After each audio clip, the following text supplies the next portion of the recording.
High guys, back to my channel Rebecca Das. তো guys দেখো, আমরা এখন লালকুটির থেকে বাড়ি যাচ্ছি।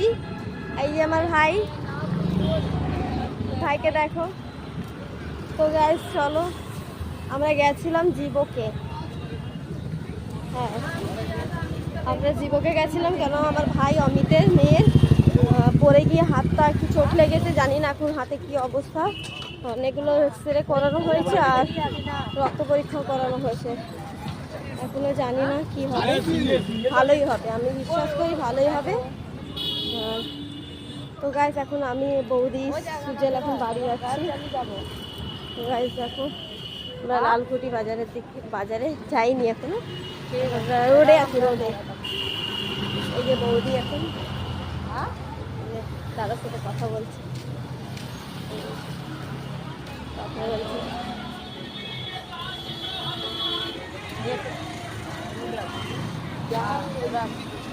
এই যে ভাই যাচ্ছে।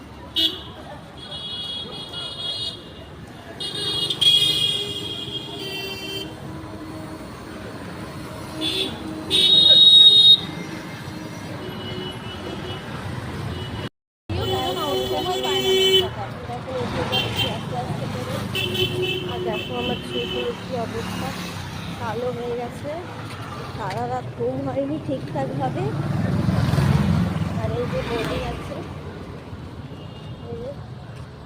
দাঁড়িয়ে দাঁড়িয়ে কোমর ব্যথা হয়ে গেছে গাইস।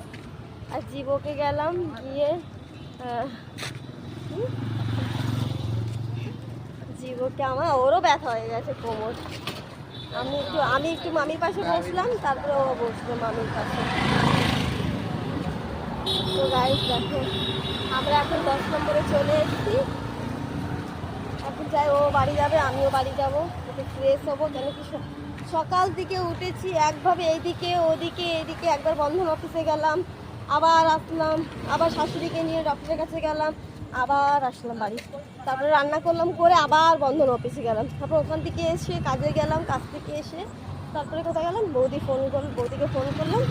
যদি ফোন না করতাম তাহলে জানতামও না কি। হ্যাঁ, তারপরে আমি ফোন করেছিলাম বলার জন্য। ও ফোন নিয়ে যাইনি তো। তারপরে বৌদি ফোন করলো, করে আমি কথা বলে তারপরে আমরা বেরিয়ে গেলাম দেখাবার জন্য। প্রথমে গেলাম হাতের বসায় যেখানে, কিরে হ্যাঁ, প্রথমে গেলাম যেখানে হাত বসায়, ওখানে বললো না আমি কিছু করতে পারবো না, অনেক ব্যথা চিল্লাচ্ছে। তাই আবার আমরা জীবকে গেলাম।